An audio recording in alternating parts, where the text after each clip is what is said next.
The Knicks are on the brink of elimination after losing Game 4 in Miami against the Heat. New York now trails Miami 3-1 in their second-round series. New York Post sports reporter Zach Braziller has been covering the series and is now back in New York to join me as the Knickerbockers get ready for a Game 5 at the Garden. Zach, did you take your last trip of the season with the Knicks, or are you going back to Miami? Good question.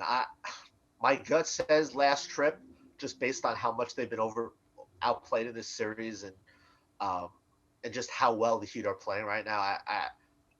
I think the Heat close it out tomorrow night, but I don't think it's out of the question the Knicks find a way to win. I just think Jalen Brunson, Hart, Mitchell Robinson are going to really play with fire and not want to see have their season end at the Garden. But look, right now it's been all Heat. There's no question about it. They've been the better team, both ends of the court, every way you want to look at it. The Knicks are probably fortunate they didn't get swept, if we're being real here. Yeah, no, Knicks fans don't want to hear that, but it's definitely the truth. Let's talk about what the Knicks did in Miami because, Zach, the trip to Miami was not the business trip that they had hoped for. In Game 4, they were dominated on the glass by the Heat. It's usually the Knicks who are doing the dominating on the glass of other teams when it comes to rebounding. Why are the Knicks struggling to finish defensive possessions and grab boards? I mean, they've been outworked in this series. There's no question about it. They've been out-hustled.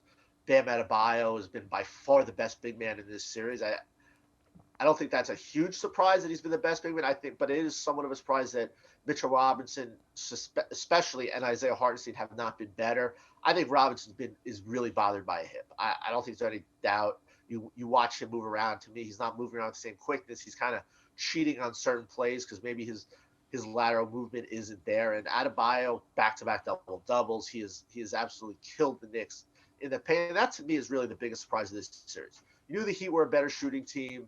You knew how good Jimmy Butler is, but I thought the Knicks could be able to do damage inside, and that just hasn't happened. Hasn't happened at all. Now, you heard from this team after the Game 4 loss. There was a lot of talk about energy, effort, Miami potentially wanting it more. What is the mindset of this team heading into Game 5? Is this a defeated Knicks team, or is it one that's looking to fight till the end? It feels like a tired team. That's kind of the vibe I got from Game 3 was a no-show. They were never really in the game. Game 4, they did, to me, played much better. They were better offensively. I thought the switch to Quentin Grimes in the starting lineup was a smart one by Tom Thibodeau. But especially that fourth quarter, I just thought the Heat were just so much fresher. We're so much just more ready to close that game out. And I just felt the Knicks were tired. And that, to me, is a big thing. I don't think the Knicks are defeated as much as I just think the Heat are a fresher team. You have guys who maybe didn't play a ton during the regular season due to injuries and other stuff. And they just seem like they have that extra jump that the Knicks don't right now. Yeah, it definitely was evident in the Game 4 that we saw, the loss that we saw there, especially in the fourth quarter, as we saw them trying to get rebounds and unable to do so. Okay, Zach, here, the odds and the numbers, they don't look good for the Knicks right now. Teams down 3-1 in a best-of-7 series go on to lose the series 95% of the time. In New York, they are 0-14 all-time in best-of-7 series when trailing 3-1. What do the Knicks need to do in order to come back in this series and give the Heat a little payback for 97 when Miami came back from a 3-1 deficit to knock off New York? How does New York do this one, Zach?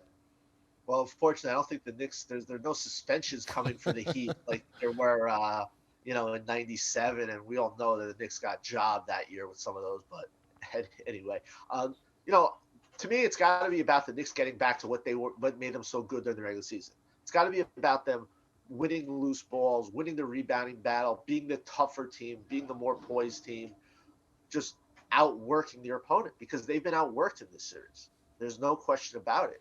And that's, to me, they have to treat this game like a do or die and not, like it's just another game. And that means everyone. It's not just one guy. And to be honest, I feel like the Heat have done that and the Knicks have not. Yeah, it's pretty simple. They've been outworked, as you said, throughout this series. Knicks now trail the Heat 3-1, Game 5 Wednesday night at the Garden. Zach Braziller will be there. We will see if the Knicks win, if Zach makes another trip to Miami, or he will be staying in New York. Zach, as always, thank you for the time. All right, man. Have a good one, guys.